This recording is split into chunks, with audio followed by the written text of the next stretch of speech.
պայմանավորված էլեկտրաէներգետիկայի շուկայի մասնակից ընկերություններով տարբեր ամբողջը կազմում է 20.3 միլիարդ դրամ, իսկ ճշգրտումից հետո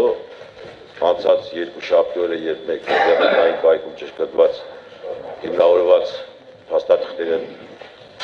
ներկայացրեցինք, արդեն 17.9 միլիարդ դրամի մասին է խոսքը գնում, որը համարժեք է 3.85 դրամ կիլովատժամին, որը պետք է վերջնական սպառողի համար համամասնորեն բարձրանա։ Այդ 17.9 միլիարդ դրամը ըստ ընկերությունների ունի հետևյալ պատկերը։ Հայաստանի էլեկտրական ցանցերը 5.7 միլիարդ դրամ, բարձրավոր էլեկտրական ցանցերը 2 միլիարդ դրամ, միջազգային էներգետիկ կորպորացիան 0.5 միլիարդ դրամ, Երևանի ջերմաէլեկտրակենտրոնը 7 միլիարդ դրամ, հայկական ատոմակայանը 1.6 միլիարդ դրամ, վերականգնող էներգետիկ ռեսուրսների օգտագործմամբ էլեկտրական էներգիա արտադրող կայանները 1 դրամ, էլեկտրաէներգետիկական համակարգի օպերատոր հաշվարկային կենտրոն 0.1 միլիարդ դրամ եւ ընդհանուր, ինչպես նշեցի, 17.9 միլիարդ դրամ։ Ինչով է պայմանավորված այս խնդիրը։ Հայաստանի էլեկտրական ցանցեր ԲԲԲ-ում ֆինանսական ճեղքվածքի առաջացումը պայմանավորված է հետևյալ հիմնական գործոններով։ 2013-14 թվականների ընթացքում, ինչպես գիտեք, ատոմակայանը վերալիցքավորման եւ վերանորոգման աշխատանքներից հետո նախատեսվածից մեկ բլոկը 88 օր ավելի ուշ մտավ ցանց, քան նախատեսված էր, որի արդյունքում չարտադրվեց մոտ 300 միլիոն կիլովատժամ էլեկտրոէներգիա եւ մենք ստիպված եղանք այդ էժան էլեկտրոէներգիայի պահանջարկը լրացնել հրազդանի ջեկի ավելի թանկ էլեկտրոէներգիայով։ Նաև պայմանավորված է այս գործոնը, որ սակավաջուր տարի ունեինք եւ Որոտանի կասկադը եւ Սևան Հրազդանյան կասկադը երկուսը միասին մոտ 200 միլիոն կիլովատժամ պակաս էլեկտրոէներգիա արտադրեցին եւ այս երկու գործոններով պայմանավորված մենք ունեցանք Հայաստան էլեկտրական ցանցերում 16.3 միլիարդ դրամի վնաս։ Պակաս արտադրվեց ընդհանուր առմամբ 300 միլիոն կիլովատժամ էլեկտրոէներգիա։ Ինչու մենք այդ էլեկտրոէներգիայի բացը չլրացնեցինք Երևանի ջեկի ավելի էժան էլեկտրոէներգիայով։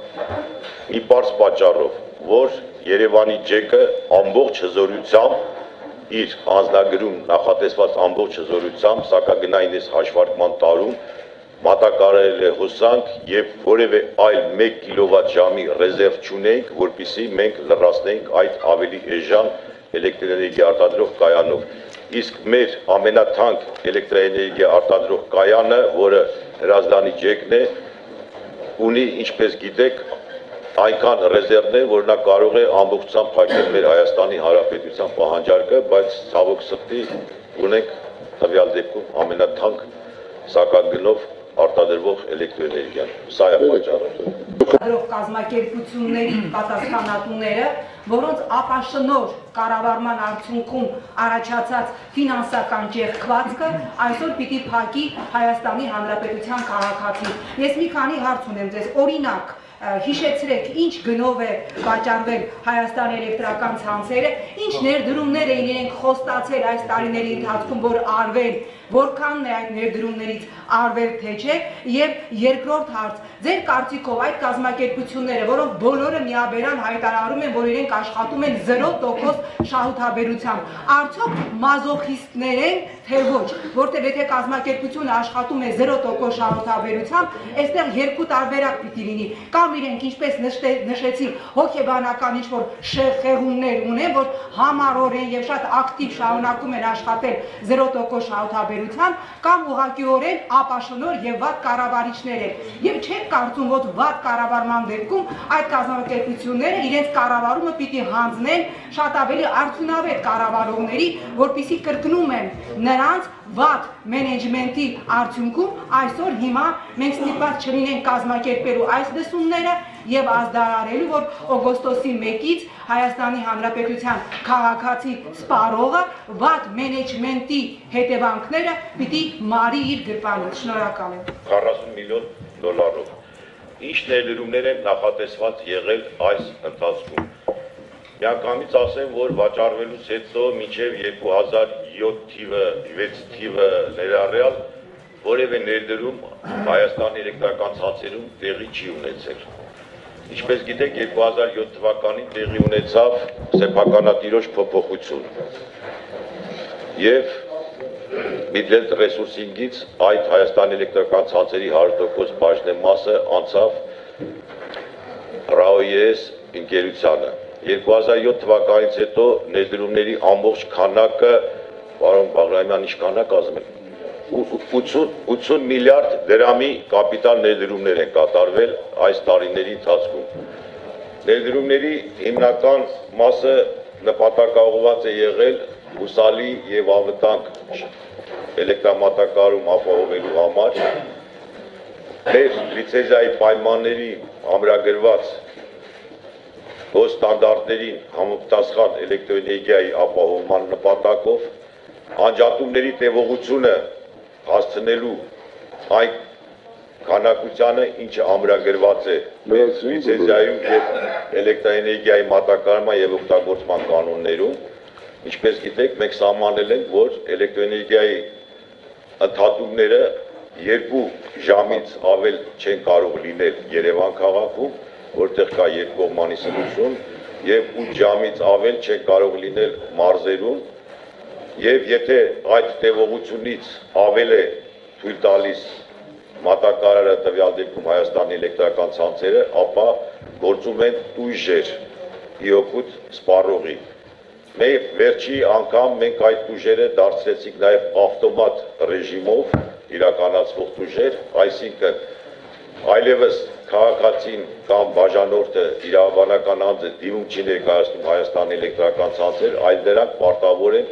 ավտոմատ այդ հաշվարկը կատարել եւ փոխհատուցել առաջիկա ծախսած էլեկտրոէներգիայի ծախսի դիմաց։ Դուք Տիկին Զորաբյան նաեւ նշեցիք վատ մենեջմենտի արդյունքում տեղի ունեցող ֆինանսական այս խառնաշփոթը, որի արդյունքում ինչի պետք է սպառողը վճարի այդ վատ մենեջմենտի համար։ Ինչպես դուք լսեցիք կամ ինչպես ես նշեցի իմ ելույթում, այն գործոնները, որոնք մենք տվյալ պահին եւ դրանից առաջ էլ նախորդ տարում մենք նախանշել ենք եւ ցույց ենք տալիս, որոնք են հիմնական գործոնները, որևէ ձևով այդ վատ մենեջմենտ հասկացողությամբ չի պայմանավորված։ Ընդամենը մեր կանխատեսումների արդյունքում սակագնային մարժայում նախատեսված անհրաժեշտ հասույթը չստացված մասով առաջացած վնասի մասին ենք խոսում։ Իսկ ինչ վերաբերում է 0% շահութաբերության, արդյոք դրանք մազոխիստներ չեն, որ 0% շահութաբերությամբ են աշխատում։ Ես ուզում եմ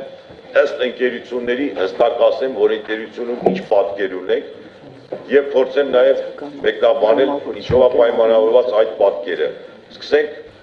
Հայաստանի ատոմակայանից։